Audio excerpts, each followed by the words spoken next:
Harta, tahta dan cinta hanya Allah yang ngatur.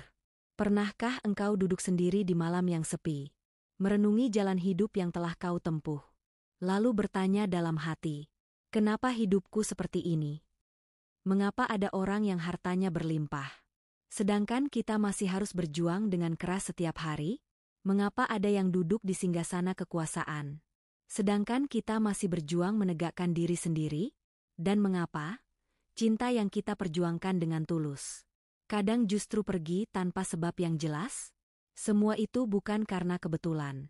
Semuanya sudah ditulis, sudah diatur, sudah ditetapkan oleh Allah Subhanahu wa Ta'ala jauh sebelum kita dilahirkan.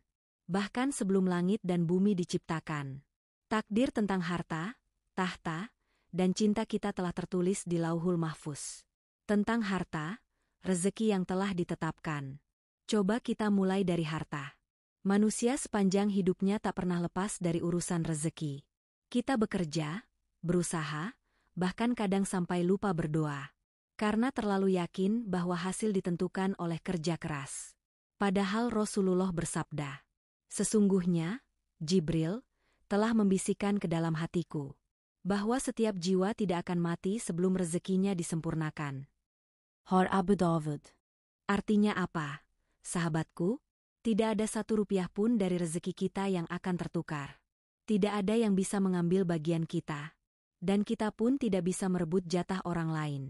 Namun, perhatikan baik-baik. Allah tidak menjanjikan rezeki yang banyak. Tapi Allah menjanjikan rezeki yang cukup bagi orang yang bertakwa. Sebagaimana firman-Nya dalam surah At-Talaq ayat 2-3.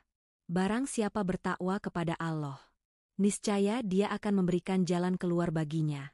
Dan memberinya rezeki dari arah yang tidak disangka-sangka. Rezeki bukan hanya uang. Rezeki bisa berupa kesehatan, ketenangan, anak yang saleh, atau hati yang selalu bersyukur. Kadang Allah menunda rezeki duniawi, karena ingin menyelamatkan kita dari kesombongan. Dan kadang Allah mempersempit rezeki, karena ingin mengajarkan arti kesabaran. Ketika rezeki sempit, justru kita jadi lebih dekat kepada Allah.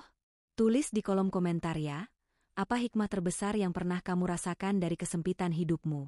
Tentang tahta, ujian amanah dan keikhlasan. Sekarang mari kita renungkan tentang tahta. Kekuasaan, jabatan, kehormatan semua tampak indah di mata manusia. Namun sesungguhnya, tahta adalah ujian yang berat. Karena di balik setiap kedudukan, ada tanggung jawab besar yang harus dipertanggungjawabkan di hadapan Allah. Rasulullah bersabda, setiap kalian adalah pemimpin, dan setiap pemimpin akan dimintai pertanggungjawaban atas yang dipimpinnya.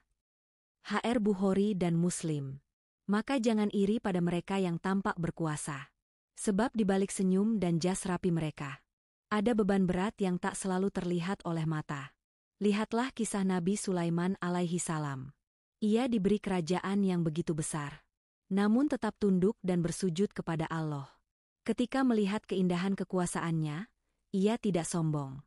Ini semua adalah karunia Tuhanku, untuk mengujiku apakah aku bersyukur atau kufur. Begitulah seharusnya seorang pemimpin. Menjadikan kekuasaan sebagai jalan ibadah, bukan kesombongan. Kadang kita kecewa karena kehilangan jabatan, karena tak lagi dipercaya orang, atau karena tak diakui oleh lingkungan. Tapi ingatlah, mungkin Allah sedang menurunkan kita, bukan untuk menghina, tapi untuk menyelamatkan. Karena tak semua hati mampu bertahan di puncak kekuasaan. Kadang, Allah lebih mencintai kita dalam keadaan rendah. Karena disitulah kita belajar untuk kembali bersujud.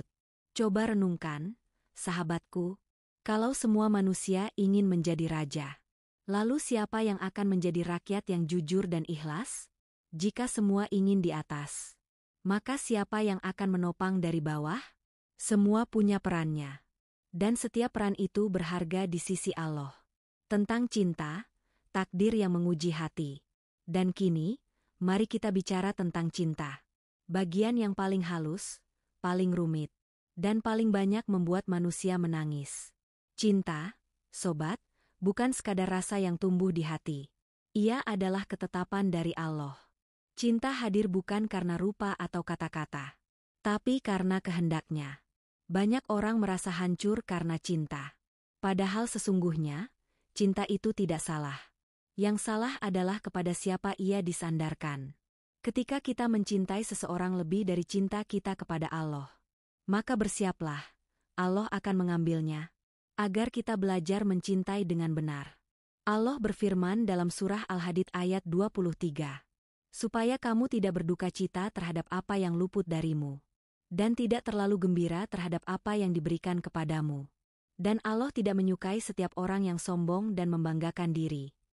Jadi bila engkau kehilangan seseorang yang kau cintai, jangan buru-buru berburuk sangka kepada Allah. Mungkin Allah sedang melindungimu dari cinta yang salah arah. Mungkin Allah sedang membersihkan hatimu, agar siap menerima cinta yang lebih suci. Cinta yang membawa menujunya. Bukan ketika dua manusia saling memiliki, tetapi ketika keduanya sama-sama mengingat Allah. Setiap kali mereka saling memandang. Makna takdir dan kebebasan hati. Di dunia ini, kita sering lupa bahwa segalanya sudah berada di tangan Allah.